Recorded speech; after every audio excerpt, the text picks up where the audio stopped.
2016 is over and done with. Here's hoping Wilson Chin's career is too.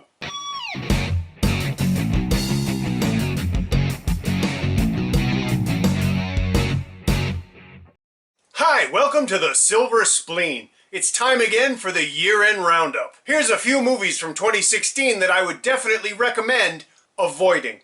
These are movies that I found to be disappointing for one reason or another. Maybe you enjoyed them or were entertained by them, which sincerely makes me jealous. Because I didn't, and I wasn't. I don't know why I was disappointed by My Wife is a Superstar. The trailer did it no favors, nor did the director or the writer, who are the same person, who also took a page out of Barbara Wong's book and gave herself a cameo as a director in her own movie. I guess I was disappointed because Annie Liu and Pak Ho Chow weren't as bad as the movie they were in together. A lot of the supporting cast was okay too. They were all just trapped in this movie that was misinformed and clumsy and amateurish. But why are we talking about my sex life? The Bodyguard is a Sammo Hung film about an aging bodyguard and a young girl. The movie seems to go a lot of places without covering a lot of ground. For most of the running time, it's a sweet, family-friendly kind of movie. Then, right around the third act, it turns into a brutal Chinese riff on Leon the Professional. I was shocked because the tonal shift isn't just abrupt, it's surprisingly graphic in places. This is one of those movies that I can call interesting without it being good. I was disappointed in it, mostly because I just didn't understand the rationale behind the tonal shift. But at least The Bodyguard had a rationale. I can't say that for every movie I watched this year. PG Love tells the stories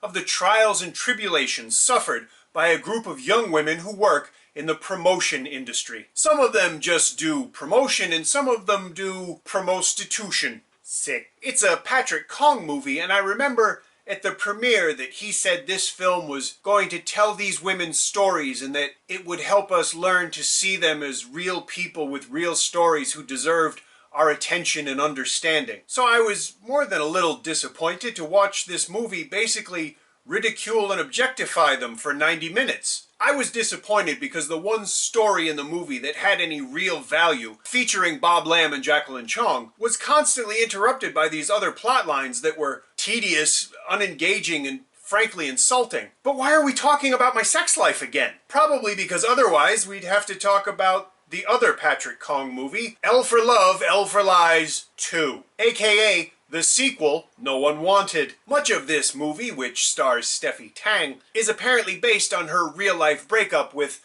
Alex Fong the Younger. I know that because at the premiere, Patrick Kong told the entire cinema that it was, in front of Steffi Tang. I'm sure that she already knew that, since she, made the movie and everything. And even if she didn't, it seemed like quite a lot of people at the premiere spoke about how this movie told the story of her breakup of her 10-year relationship, and it reached a point where Steffi actually asked people to stop. But at least there's the movie, and I do mean at least. Like PG Love, the best part of L for Love, L for Lies 2 is the story featuring Jacqueline Chong and Bob Lamb and Louis Chung. That story, by itself, stretched to 90 minutes, would have made an okay and entertaining movie. Keeping Louisa Mack out of this one would have made it a better movie too. Ugh.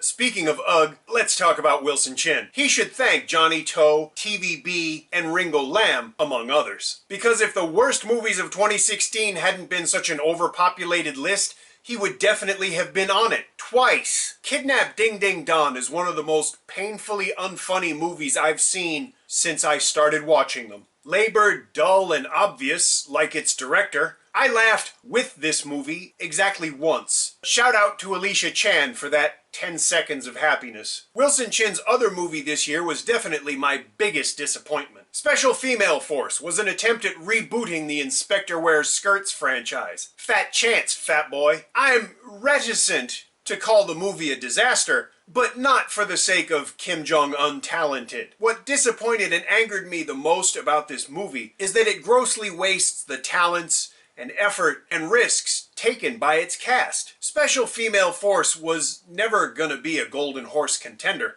but the women in this movie obviously worked really hard, and they deserved a better end product than they or we got. The only person who should take responsibility for that is the director. I'd ask him to try harder, but that assumes that he's trying it all, and I'm not really sure that's the case. See you next year, you turd merchant. Stay tuned for more year-end review videos. Thank you for watching.